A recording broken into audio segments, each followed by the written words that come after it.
So I'm sort of curious to hear, as someone who's a fan of both as well, like how you feel about like a professional, probably one of the most famous authors currently, if not the most well-known author, at least positively, and how you think that might influence From's perspective and how they make games and how it might differ from Dark Souls as a result.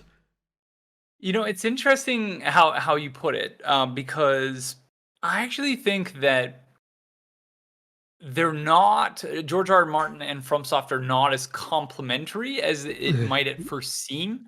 And I only say this in part because of how George R. R. Martin sees himself as a writer, Mm, or at least how he's described himself yeah, as a writer, particularly in relation to someone like Tolkien.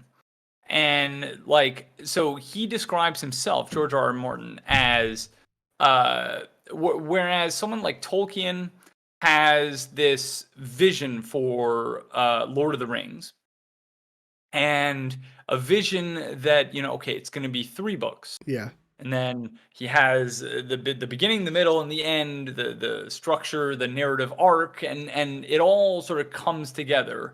So that type of writer, George R. R. Martin has described as like an architect. yeah. So they create the plan, they draft it, they see it through to the end, and that's that. Yeah. Whereas George R. R. Martin, I mentioned earlier, he originally saw Game of Thrones as 1 book, 3 books, 5 books. So Yeah. like he just it kept growing Yeah. and becoming more complex, because he describes himself more as a gardener, in that, Mm, like, you plant a seed, you go, you water it, and then it starts growing in this direction, but then, maybe it's competing with this plant over here, so mm.